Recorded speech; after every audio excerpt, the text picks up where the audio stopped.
Welcome to Part of My Take, presented by the Cash App. Go download it right now. Use code Barstool. You get $10 for free.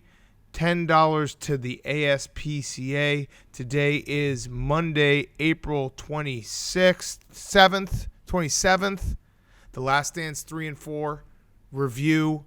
I'd say my only critique so far is that I wish we had 100 hours of this documentary because it is so fucking good and there are so many side stories that I want them to go even deeper on. But man, was it awesome. Yeah, I need there to be, you remember that show 24? There should be back-to-back seasons of 24 about Dennis Rodman's experience in Las Vegas, where he just takes a vacation in the middle of the season. He's like, Phil, I was good while Scotty was gone. Now you understand I need to go blow off steam and just get fucking balls to the wall hammered in Vegas. So let's do chronological. The thing is, I wish this was like every night and they would split them up because it feels like when you watch two episodes, you know, you leave with whatever was last. But the Dennis Rodman episode, which is episode 3, was unbelievable. So we'll start there. I love Dennis Rodman. I've always loved Dennis Rodman. He made rebounding cool.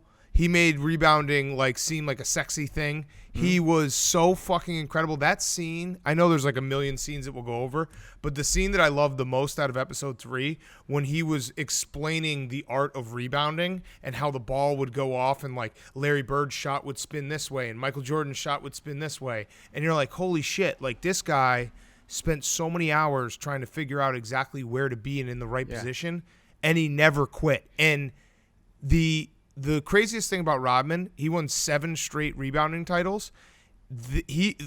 Most of them weren't even close. So I went back and I looked it up. He had there was a year where he had, so he in 92 was when he started winning his 7 in a row. He had 18.7 rebounds a game, which is just insane to begin with. But the second place person had 15.5. The next year, 18.3. Shaq was second with 13.9. So Rodman had over 4 rebounds more than the second place person in the league. The year after that, 17.3, 13.2 was second. 16.8, 12.5. So he basically not only dominated the league in rebounding for 7 straight years, it was on such a elevated level compared to everyone else. He was just all-time great. Yeah, if you were to just guess off the top of your head, in his best game, how many rebounds do you think Dennis Rodman had?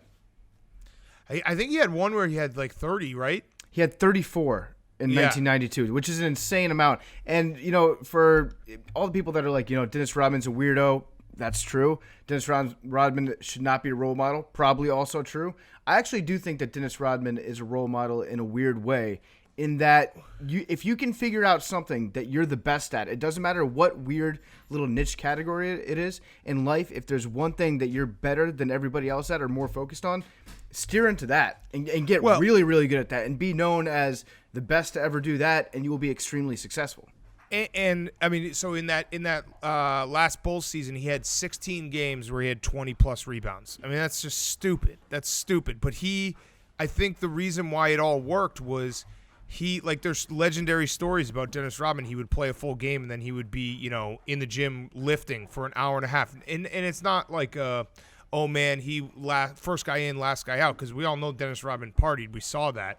It was more that he just had a motor that didn't quit. He had like endless energy, and you saw it when he's diving into the stands or diving for every loose ball. Mm-hmm. And then you get the human side, which I don't want to go into because I'm sure every podcast is going to do could you imagine if this happened in 2020? But Dennis Rodman in 2020 would be a phenomenal watch because what everyone knows, what everyone's openly talks about with like mental health and all kinds of things. Like Dennis Rodman back then was just a weirdo who was unbelievable at rebounding. You know what I mean? That was kind of what he was, and a party boy. But it's the whole like Phil Jackson letting him take a vacation, and we'll get into Phil, but like understanding what you needed out of Dennis Rodman and how to pull the right, you know, levers when they needed to be pulled was part of the genius of Phil Jackson, part of the genius of Michael Jordan, and part of the genius of Dennis Rodman being able to lock in. Yeah, he was definitely not first one in, last one out. He was last one in, but also last one out probably.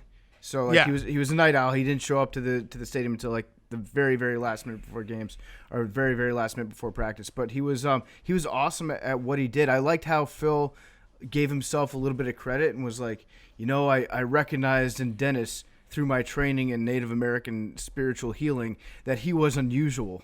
It's like he gives credit to growing up next to a Native American reservation for recognizing the fact that the guy that shows up with pink hair, like nose rings, earrings, he's fucking Carmen Electra 30 minutes before a game. The guy that just needs to get out of town and blow off steam in Vegas. That guy is unusual, and I owe that to my training as a shaman. Yeah, and he, there was the famous, like, when Krause was bringing him in, this is also something to Krause's credit, because I know he is the villain, and rightfully so, but he brought him in. He had him talk to Phil Jackson. He had him apologize to Scottie Pippen and Michael Jordan and make sure that, like, okay, is this what we want to do after they lost to the Magic because they didn't have the right size? And Dennis Rodman fit in perfectly for those last three, Bulls championship runs.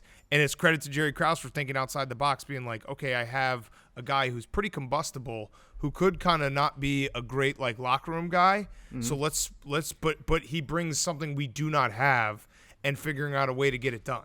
Do you think there was a small element of Jerry Krause bringing Dennis Rodman in because he thought that it might blow everything up? Well, no, there's so I read a quote before tonight that was very funny. It was the Krause, Rodman, Pippen, MJ, Phil Jackson meeting before they signed Rodman, and Krause asked Dennis Rodman, like, why did you not get along with your other GMs? And Rodman was like, because they want to be my friend. And Krause said, I don't want to be your friend. I'm 56. You're 34. What the fuck do I need to be your friend for? You're sitting here with green hair and you got earrings up your ass. We have nothing in common. I'll leave you alone. So credit to Jerry Krause. Like, that's the kind of things. That's from the Blood on the Horns: A Long Strange Ride of Michael Jordan's Chicago Bulls. That's a book, and that is credit to Jerry Krause to being like, hey, I will leave you alone. I will let you be Dennis Rodman. And credit to Phil Jackson, be like, you're weird. You're different. We'll let you go to Vegas for 40 hours and bang out Carmen Electra, who, by the way, still got it. Pretty good. How old is she? Still got it. Is she, what, 45, 50? Doesn't matter. Doesn't matter. She looks better. It's like her and Julia Louis-Dreyfus look 50 times better now than they did at that exact same, like, 1992, the two of them together. I don't know what's happening with modern medicine, but I'm very excited to live in the year 2040. This documentary is going to give us the all five like anti-age team, because between B.J. Armstrong, MJ's mom, and Carmen Electra, we've had three people who were Horace Grant. Horace Grant's a little bit bigger, but yeah, we'll get to him, but he also looks pretty young too.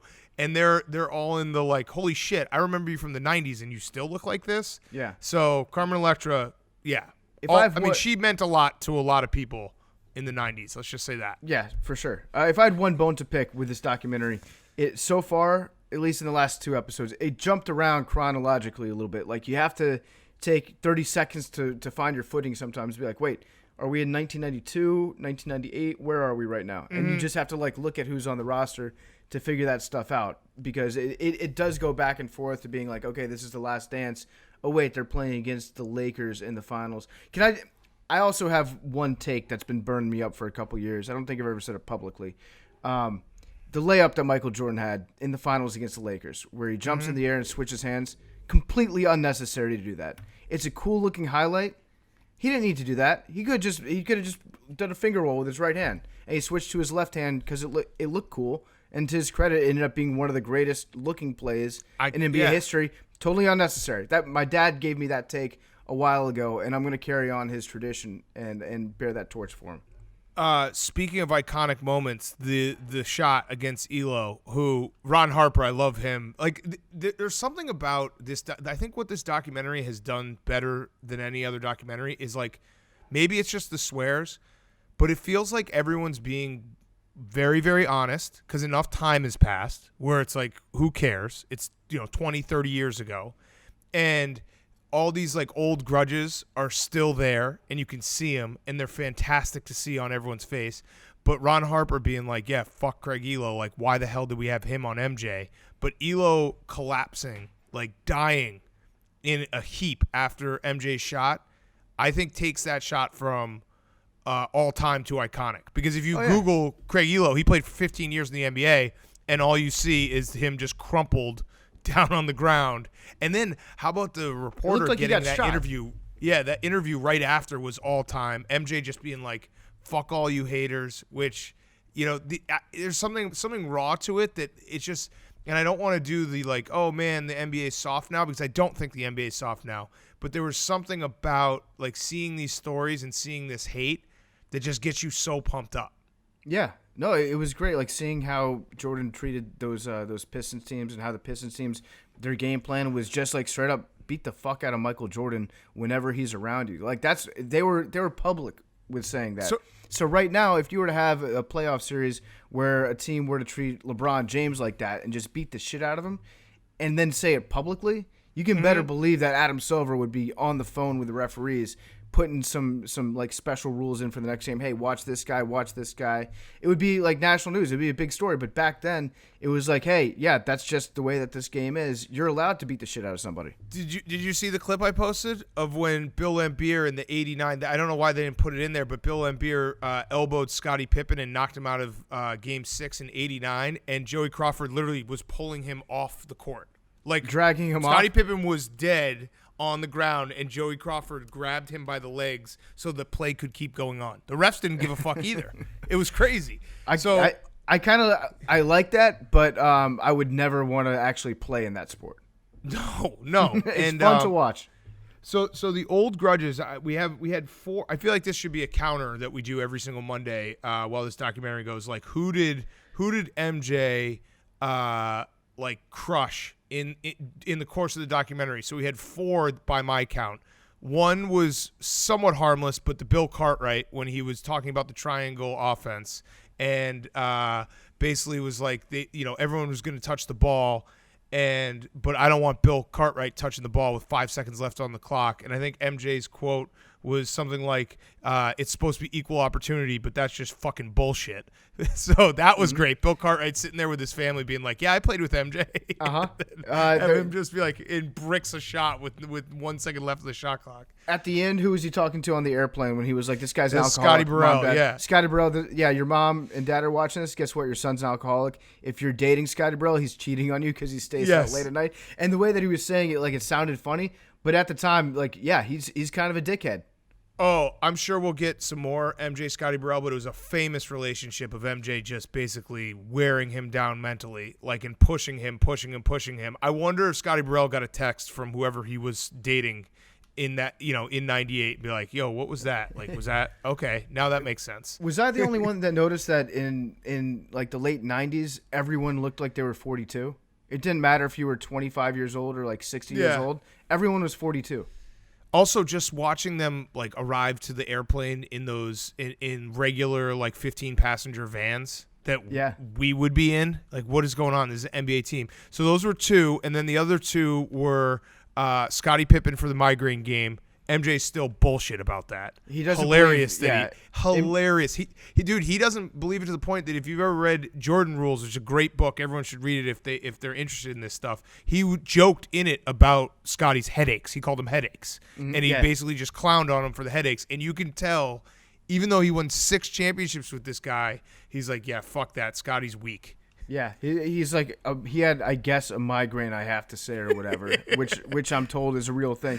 Michael Jordan definitely does not believe that a migraine is a real medical issue right now. He thinks that if you have a migraine, you're a pussy.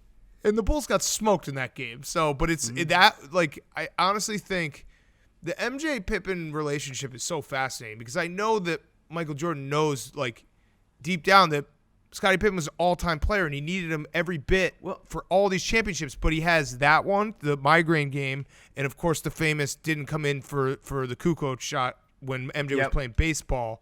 And I think there's a part of Michael Jordan who will always look at Scottie and be like, when the chips are down, you're just weak. Like, I can carry you, but you won't do it. I think what we saw with the second episode tonight where they ended up getting over that hump and winning the NBA title, Jordan only realized the value of teamwork when he realized that teamwork could make him look better, So, like, now he'll say, like, yeah, we got to do certain things in a team-oriented way. But really to drive that home into his own head, he had to realize that teamwork selfishly would make him a better player too. Yes, although that one was a little weird because I'm pretty sure, and I'm going to look it up right now, but I'm pretty sure Michael Jordan averaged 11 assists in that Lakers series. So to be like, oh, he just learned how to pass in the fourth quarter to John Paxson against the Lakers. Like, that seems a little Well, you had to frame it in a certain way, but yes. he definitely did become more of a team player as his career Absolutely. went on. And the only reason that he became more of a team player was because he realized that he could have a bigger legacy and be a greater player if he wasn't so selfish all the time. Absolutely. And, I mean, the fascinating part, this is what I meant by, like, I wish there was a million documentaries, because Tex Winter, who's an all-time basketball mind, you know, having the triangle offense kind of revolutionize, and how Doug Collins, like, that's like Doug Collins didn't want to run the triangle offense. Okay, you're gone. And Jerry Krause, to Jerry Krause's credit, he also is a grudge guy. He didn't go to MJ's Hall of Fame induction because Tex Winter wasn't inducted into the Hall of Fame yet. Oh, that's why he didn't go. But that was why he steadfastly was like, I will not step into the Basketball Hall of Fame until Tex Winter is in there. So he's a grudge guy. So the last grudge I had, and it's the best by far, Michael Jordan has never hated anyone as much as he hates Isiah Thomas. And it's fucking awesome to watch how much he still holds on to it to this day. When he was like, when the director is showing him the video of Isaiah's excuse for walking off the court, and MJ's like, whatever he says, he's an asshole. Like, he's an asshole. I know what happened. Change it. Yeah, I know what happened. I remember being there. No matter what he says in retrospect, he just didn't shake my hand because he's a dickhead. And that's, I mean, he actually nailed Isiah Thomas. Isiah Thomas is a world-class prick. I don't think that you'll find too many people getting his back on anything. But yeah, he is going back through history and changing things up to make himself look better. Yeah, they didn't want to shake their hands, which, I mean, I respect the bad boy Pistons of that era for being so committed to the bad boy lifestyle that they're like, you know what, we're going to be bitches to the end and we're just going to run off the court and not shake your hand. That's fine. I like that. Just own it. An all-time what if. So Isiah Thomas basically has every accolade. I think he won a state championship. He won in Illinois. He won college, obviously, with Indiana. He won the NCAA title. He won 2 titles in the NBA. He does not have a gold medal because Michael Jordan said he would not play on the Dream Team if Isiah Thomas was on the Dream Team. Mm-hmm. With Isiah Thomas's coach, Chuck Daly. So an all-time what if Isiah Thomas, and it probably wouldn't have changed anything, but if Isiah Thomas shakes hands and is like, hey, MJ, like, passing the torch, does he get on the Dream Team? Because he was very well deserving. So. I think he does. It's so petty and so awesome. Yeah, I think that Jordan absolutely kept him off the Dream Team for that reason. If you're doing a spin zone, though, they probably saved thousands of lives in Detroit by not shaking hands afterwards and then passing her off the flu or whatever to them. Like, I want to actually go back in time and see what Jordan was saying to himself in the mirror during the flu game. I'm sure they'll address the flu game in depth later on in the series. Yes. But was Jordan as hard on himself as he was on Scottie Pippen? Like, was he like, Jordan, you little bitch ass pussy? Don't stop shitting, Jordan. Stop shitting. Well, the Dream Team stuff's gonna be fascinating too, because I'm pretty sure that also is when Jordan realized that Scottie Pippen was incredible, because he was like, holy shit, Scottie Pippen's better than everyone here.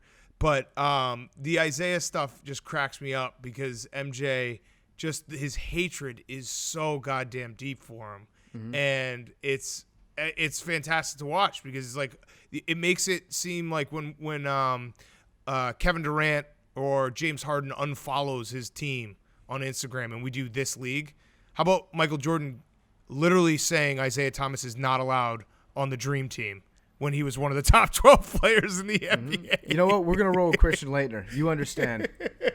It's like, this league? No, this league. That is ultimate this league. I also like how they called Dennis Rodman the fuck up person. Like, yes. He's the guy that you bring in just to fuck shit up on defense. That's a great description. And you need someone that can just destroy somebody else's game plan. Yes. He was the ultimate pest, and Draymond Green, he was, I think, different than Draymond Green, because Draymond obviously has better offense, but like no one can rebound like Dennis Rodman. So Hank, I did get a few tweets. People were saying that you were the Dennis Rodman of the podcast because he asked for 48 hours off and a vacation. Would you like to ask for 48 hours off? Because we can give you the next 48 hours off. Wait, no, we can give you the next 40 hours off. Yeah. Sure. Yeah. I mean, if seeing what it did for him, I think that could be a big help. Who's gonna and I think hopefully, like, hopefully Phil Jackson's demeanor towards the whole situation opened up your guys' eyes to the values of vacations and time off. Yeah, Yes. for sure. Now, clear something up for me, because when they went to go get Dennis Rodman after the 48 hours, when he wasn't back in time, Jordan went to his apartment in Chicago to get him out of bed, right? He didn't go to Vegas. That was vague, yeah. Although it seemed like they were on the road, so I couldn't quite figure out the timeline there if he had come back. It seemed like he came back. Also, just love how Rodman just – it's so weird watching a professional basketball player – like now, obviously, then it was totally normal because it was Dennis Rodman, but just walk out of a game with a Miller Lite in their hand and a beer in their hand and just be like, I'm hanging out. Like, what do you? And then get on a motorcycle. Yeah, they get on a motorcycle. He pounded a beer, got on a motorcycle without a helmet, and then sped off. And they're like, "That's classic Rodman." In some Chuck Taylors too. Yeah. What is going on right now? He drives his motorcycle into like a stop sign, and Phil Jackson's like, "I knew the one time I took peyote out in the high desert that this meant he was unusual." We should mention Phil. I feel like this did some just deserve because, sometimes people will say Phil Jackson's overrated, which is kind of ridiculous. It's just a sports argument to make it because he obviously had MJ and Scotty and then had Kobe and Shaq and then Kobe and Powell. But keeping these guys together, that's always been my biggest argument for Phil Jackson is how many times do you see teams win, or not even teams win, but like a bunch of different personalities and trying to get them all on the same page. And he's clearly the master of that and figuring out a way to tap into every single guy and figure out exactly how every guy like works and what makes them tick and getting the most out of them. So that I feel like this entire episode or 2 episodes in a row vindicated Phil, which he didn't need it, but there is that lazy argument that he is overrated because he had such great talent. It's definitely easier to be a coach on a team like that and win a championship, but it's extremely hard to be a coach on a team like that and put together 7 consecutive seasons of like no letdowns whatsoever. That's tough to do when you have all these great players, and the fact that they had Jordan, Scottie Pippen, and Dennis Rodman the entire time playing as probably 3 out of the top 10 defenders in the league for that entire time span. Like, that shows you how hard they were working all the time. That's almost impossible to do. It's also crazy just to say Phil Jackson has been part of 13 championship teams in the NBA. That's insane. 2 with the Knicks, knows how to pick 'em. 6 with the Bulls, 5 with the Lakers. Yeah. Am I counting that right? Yeah, I am. That's Yeah. insane. That's so. Again, it's a stupid argument, but people sometimes make it. I always find it silly, but it was great seeing Phil starting as a coach. At the very, very bottom, being like, holy shit, what was the story about the mayor shooting a ref? Oh, he was in Puerto Rico, and Yeah. in one of their games, the mayor was pissed at the ref, so he shot him. To be fair, he shot him in the lower leg, so it's not like he almost killed him or whatever. And so the punishment was you can't go to any more home games that year. Yes. Away games, that's fine. Phil Jackson is an awesome coach, and I'm glad that he is getting a little bit of credit here. Yeah, especially because he did kind of hurt his legacy with everything with the Knicks, and he became a little bit of a joke the last few years with what he did with the Knicks. Yeah, no, he was cashing that paycheck, but going back in time here and just seeing all this stuff, you forget how quickly like recency bias takes over for everything. Mm-hmm. You know what I mean? And so I'm sure there's people who are like Phil Jackson. Oh yeah, he ruined the Knicks, even though the Knicks have been ruined for a long time. I have a confession to make. I don't understand what a triangle offense is. Maybe it's like the most easy thing to explain possible. I don't know what it. To me, it's just like it might as well be magic. Well, I mean, they did a decent job of explaining it, but it's basically setting it up on one side of the court so everyone gets touches, and then you can move off of that. Like so you got 3, saw it's when, like tiki-taka in Spanish football, soccer. Yeah, it's touching in and out, and everyone getting different looks, and then swinging the ball. I mean, it would be interesting to see if teams, like if LeBron ran it, what it would look like. I don't know if he's ever been in. I mean, he's probably run principles of it. That's the thing. It's like there's probably principles of it in a lot of things. But it would be interesting to watch him run like true triangle offense and just dominate people. There, I said something nice about LeBron. Do you think that basketball players in the early 90s and late 80s got sweatier faster than they do now? Yeah, because I think there was just not as good of air conditioning ever. And deodorant technology hadn't evolved. And as much. fabric. Think about fabric. Yeah, they were probably They're wearing wearing those heavy like heavy cotton shirts. Yeah, That's bad. Gildan. Only last thing I had was Horace Grant had the line of the night when he said the Pistons walking off the court in the Bulls sweep of the Pistons. He called them straight up bitches while wearing an NBA Cares polo, and that was fantastic. I love it. I love that. So far, that's the quote of the entire series so far. Yes, And the Ron Harper really one is. from earlier in the night. Yes, that What's really Ron is Harper doing these days? Does he have braces? I don't know what he was doing. Yeah, and all these guys, I don't think Ron Harper's, I mean, obviously, Horace Grant's nephew, Jerian Grant, played for the Bulls a little bit. Scottie Pippen's son is in college. I'm trying to think, there's another one. I think Dennis Rodman's kid might be in. They're, like, all these guys have kids now that are in college. So, it feels like it was the right time to do this because enough time has passed where everyone can speak very freely. Like, you couldn't imagine this 10 years after this all happened because a lot of these guys were still, either in the league circles or whatever they might be doing. Right now, it's like everything's kind of in the past, distant past. We can speak freely. We can say fuck, and it's awesome.